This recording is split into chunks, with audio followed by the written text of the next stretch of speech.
Hey, good morning. It's Friday. You know I love a Friday.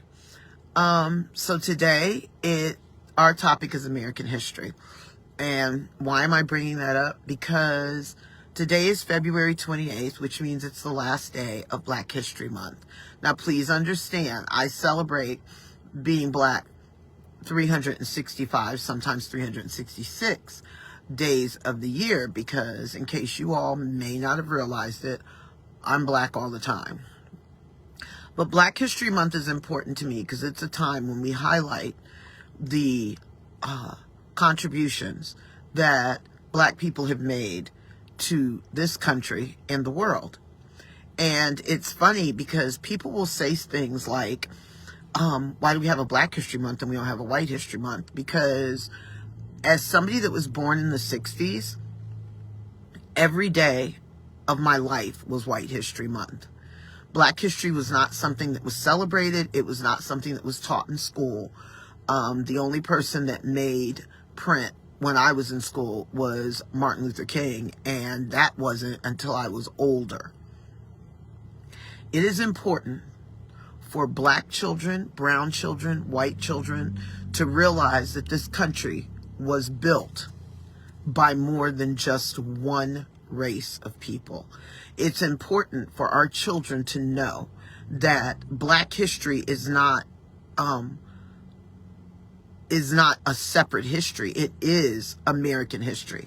I mean, it's a separate history only because we live in a country that for years didn't think that that part of our history was important, even though this country was built on the back of Black people.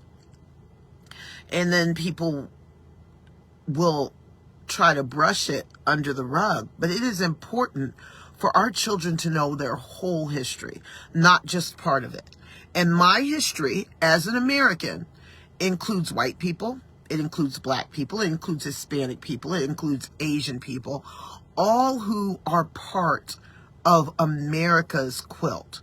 We are called the melting pot for a reason. We are called the melting pot because the greatness, what should be the greatness of this nation is our diversity. And for some reason, diversity is a bad word these days for some people. But I realize that for the people that diversity, equity, and inclusion are a bad word, it's because they're too truly ignorant to know what it really means. So if you're offended by that, don't be. Ignorance just means that you have not been educated on a typical subject yet. For instance, I am ignorant about rocket science because I haven't been educated in that.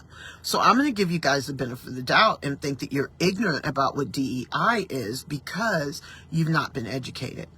But as an African American, Black History Month is important to me. And the contributions of Black people are important to me because those were not taught to me coming up in school. And when something's not taught to you in school, then we have a tendency to think that it's not important. Thank God I had parents that encouraged me to read and study for myself. So I feel that I am not ignorant in Black history. And with that being said, every year I get the awesome responsibility of doing the Black History Moments at my school. And every year I learn more and more about the greatness and the contribution of Black people. So this topic is called American History because Black history, believe it or not, whether people want to accept it or not, is American history. And with that being said, I'm going to ask you all, as always, be good to each other, have a blessed day, and I'll see you on Monday.